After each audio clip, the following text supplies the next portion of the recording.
Very busy night here in the tropics. We are watching three tropical systems, newly formed Tropical Storm Chris in the Gulf of Mexico. We'll touch on that first, plus, of course, the latest update on Beryl. And I'm watching yet another tropical wave well out into the eastern Atlantic. So let's start off here with a global view showing those three systems. And we'll go ahead and start with Tropical Storm Chris because it's a little bit closer to home here for us. But it's mainly in the southwestern Gulf of Mexico. And you can see it now beginning to interact here with mainland Mexico. Lots of heavy rain here. And that's really going to be the story here for this system. Here's the latest advisory on newly formed Tropical Storm Chris, moving west at 13, winds of 40 miles an hour, the pressure 1,005 millibars, and it's expected to continue moving west towards Mexico. A landfall here happening early tomorrow morning around 6 o'clock, and then pretty much after that dissipating over the high mountainous terrain.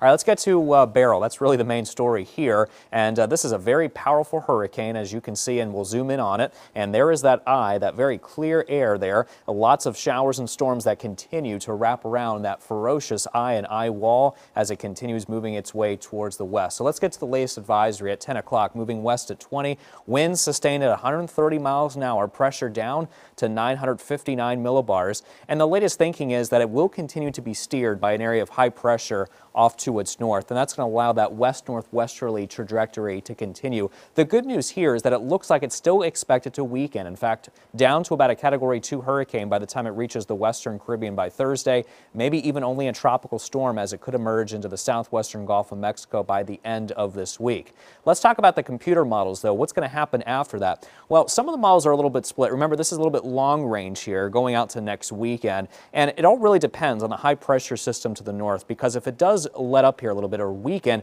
that could allow a bit of a northerly turn to take shape into the Gulf of Mexico. But exactly the position and the strength of the storm will be a factor here too. Some models take it in general direction of us. Some models keep it a little bit more towards the south and west of us. So right now, it's just something to watch, and we'll keep you updated here on WDSU. But check out these records. This all happened today. It was the first June major hurricane east of the Lesser Antilles, strongest June hurricane on record as well, and the earliest Category 4 hurricane on record ever recorded in the Atlantic Basin. Now, speaking of the Atlantic, I'm watching another system in the far eastern Atlantic. That system has a 70% chance of development over the next 7 days. And here are the computer models with this system. It's also expected to move its way towards the west. Now, the good thing here is that a lot of them do keep it relatively weak because it will be encountering some stronger upper level winds. It does have it moving into the general direction of the western Caribbean by the end of the weekend. Some models take it well to the north. So something to watch out here for over the coming days. We'll just keep you updated on it here for now.